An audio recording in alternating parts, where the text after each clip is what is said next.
Räägime abijoontest, millega oma tööd hõlbustada. Ma teen ühe uue dokumendi, Create New, valin, et on prindiseadetes ja valin A4. Nüüd enne kui ma Create vajutan, keerin ma natukene allapoole siit bleed ja slag ja ütlen, et mul on bleed 5 mm. Bleed on siis trükivaru. Ja nägite, et kuigi ma kirjutasin 5 mm, muutus see väärtus millekski muuks. Põhjus selles, et meil on ühikud pikas, aga paneme ühikud millimeetrid ja nüüd on juba siin 5 mm ilusasti olemas. Nii, mul on üks lehekülg Facing Pages ja bleed 5 mm, Create. Ja vaatame, milliseid abijooni me kasutada saame. Kõigepealt on mul töölaua servas olemas 2 joonlauda. Üks jookseb siit ülevalt, teine jookseb külje pealt. Kui teil neid joonlaudu ei ole, siis klaviatuuri kiirkäsklus Ctrl+R peidab neid ära ja toob neid uuesti nähtavale, nii et sellega saate need endale nähtavale. Nüüd siit joonlaudade pealt saame me endale vedada abijooni. Lähen joonlaua peale, vajutan hiirenuppu alla, vean ja ma saan ekraanile tõmmata sellise sinise joone, tõmban ülevalt poolt ka ühe.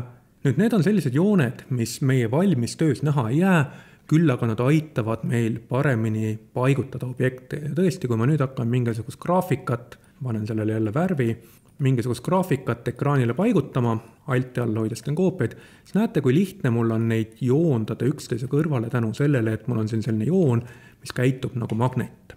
Kui ma tahan mõnda abijoont ära kustutada, siis ma liigun Selection tooliga selle joone peale, klõpsan ja vajutan klaviatuuril Delete'i. Ma kustutan nad mõlemad nüüd maha. Lisaks märkate, et meil on dokumendis olemas veel mõned jooned. Kõigepealt on meil olemas margin, ehk siis see abijoon, mis aitab meil joondada lehekülje servast ühtlasele kaugusele asju. Ja teiseks on meil olemas punane joon väljaspool dokumenti. See punane joon on siis bleed ehk lõikevaru, kui me kujundame graafikat, mis puudutab meie dokumendi serva, ehk me tahame sellist graafikat teha, siis tuleb meil see graafika tegelikult kujundada kuni selle bleedini, ehk siis dokumendi lõikevaruni. Nüüd hea kiirkäsklus klaviatuuril on kaksik V lihtsalt. Ja see lülitab 2 vaaterežiimi vahel.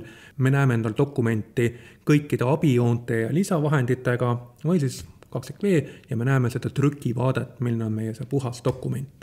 Kustutan need maha.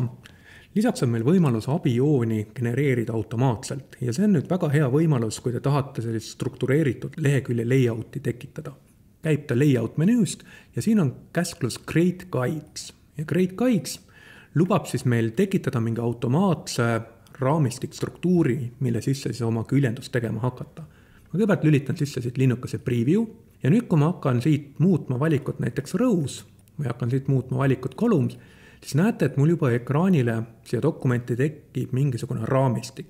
Lisaks ütlen, et see leht ei ole jagatud mitte lehekülje serva, vaid abijoonte kaudu. Ja nüüd jagatakse see leht mul praegu 3 abijoonest abijooneni, mitte füüsilisest leheservast. Ja tõenäoliselt see on see, mida te tegelikult tahate, kui te küljendusi teete.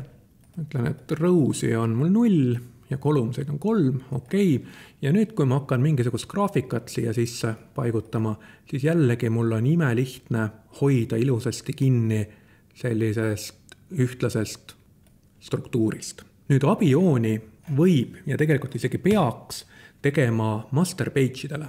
Kustutan siit need abijooned ära ja lähen topeltklõpsuga master page'ile. Kui ma siin võtan layout Create Guides, ütleme, et siis meil on columnseid on näiteks 3 ja nad algavad jälle marginist marginini, siis nüüd tagasi minnes oma tavalisse töörežiimi, tavalise lehe juurde topeltklõpsuga, siis näete, et sellel lehel on ka ilusasti need marginid peal ja alati, kui ma teen uusi lehti, kõik mu uued lehed on ilusasti kohe nende abijoontega, mis tähendab seda, et kogu minu küljendus on väga ilusa ühtlase struktuuriga, ma alati hoian kinni sellest samasugusest mallist. Ja loomulikult, kui me tahame, ma lähen topeltklõpsuga masterite juurde, teen uue B-masteri, teen siia mingisuguse teistsuguse raamistikstruktuuri, näiteks ma teen siia, et see on hoopis 5 jaotatud, okei. Ja me võime alati minna mingite lehekülgede juurde, parem hiireklõps lehtede peal, apply master to pages, ütleme, et see on B-master ja nüüd on tõesti, siin leheküljel on mul kasutatud 3 jaotamine, nendel lehtedel on kasutatud 5 jaotamist ja siin on jälle 3 jaotamine. Ja ma võin alati joonlaua pealt endal uusi abijooni veel lisaks vedada.